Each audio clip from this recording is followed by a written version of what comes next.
Mortal Kombat.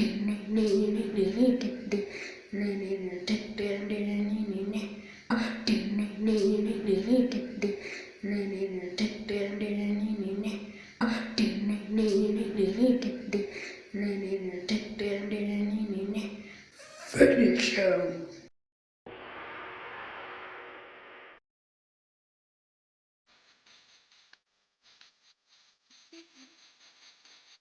Okay, well then, I guess after the last video I made, I think I pissed some people off saying that SVR8 was the worst SVR and it was worse than SVR9. But I want to say nostalgia is a hell of a drug. SVR8 and SVR9 aren't really that good, and the only reason SVR8 was more remembered, SVR9 wasn't because it was good, it's because of the amount of heat it got. It's overheated, so maybe I'll make a video on that too. But today we're gonna be talking about a game that we all love, and a game that I think has gotten better as time has gone on, and that game is Mortal Kombat 9 or MK9.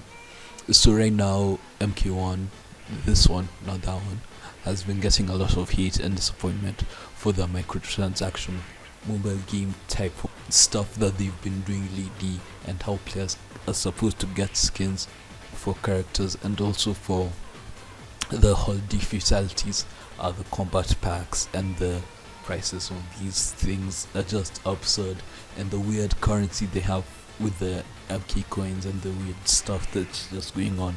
It's just too much to discuss right now.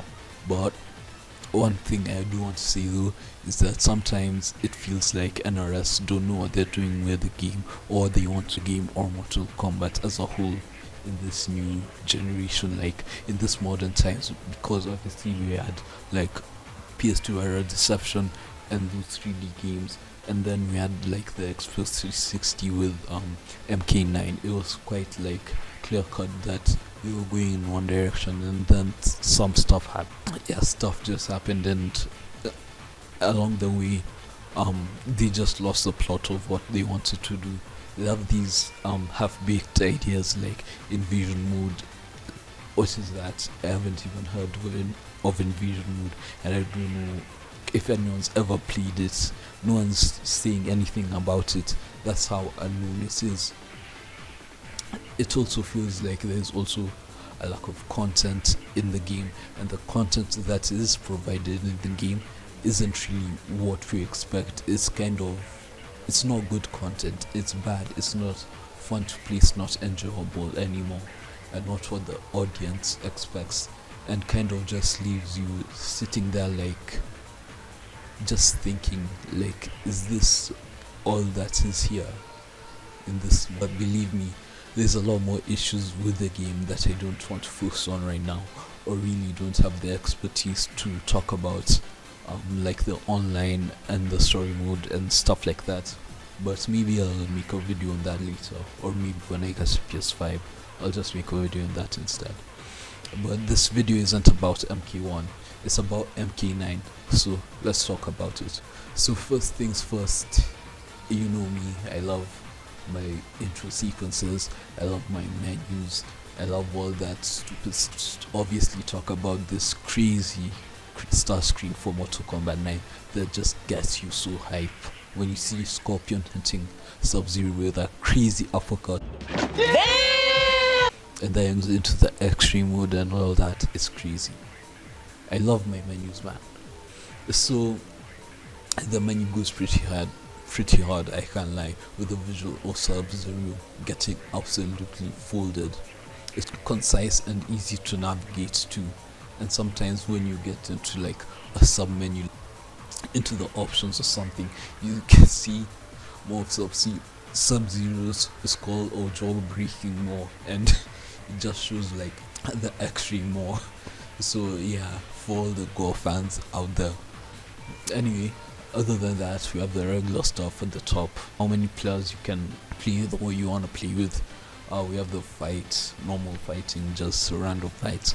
We have the story mode, the challenge towers for single attack team towers. Also, we also have test your luck, test your might, and test your sight. And then we have training online and extras where we have stuff like the crypt where you can spend the Mortal Kombat coins you earn by playing the game. You don't buy them, you earn them by playing the game. But what I primarily want to talk about in this video is what makes MK9 way more fun than MK1 today. So this is gonna be pure gameplay probably. So first thing for me is kind of the visuals. Of the time has passed and Mortal Kombat has got a more visually stunning and appealing and more realistic almost. The graphics are good, but what disturbs me more is the animations, because for Mortal Kombat, the animations feel weird for trying to put these fantastical mental type of move sets and unnatural body movements and trying to fit that onto a character that looks as realistic as like a human in real life trying to pull that off. It just makes it feel more disassociated with like what they're trying to do.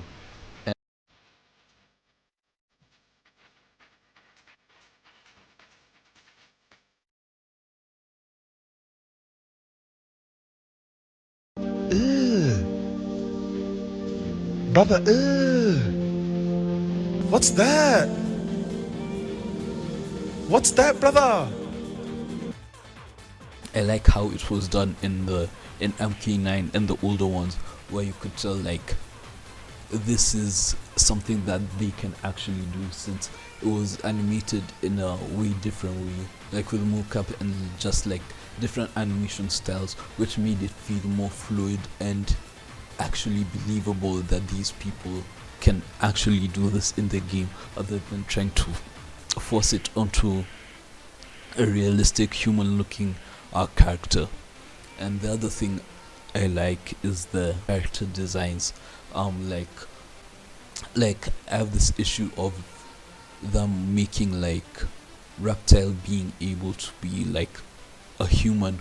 More of them are becoming humanoid and looking more human for us to maybe relate to.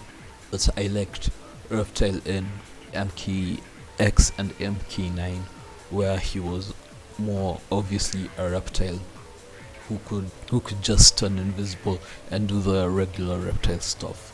And also with like Quan Chi just looks like Keegan Michael Key from Key and Peele, who's just doing a bit of something. And also like Scorpion and stuff, he doesn't really look like, it doesn't really feel like that Spectre ninja type of thing. And also the story, which I don't want to talk about.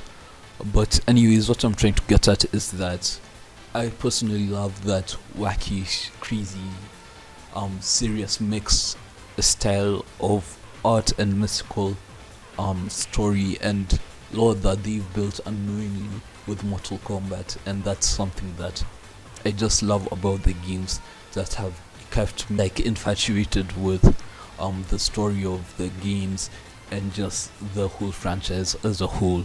This is also the first time we got X-rays, which were great and had a good mechanic where if you have like the bottom filled up, to use an X-ray or save it for like using a breaker to break a combo or something like that, or save it till the end of the round, then use the X-ray if you're stuck in like a bad place or something like that.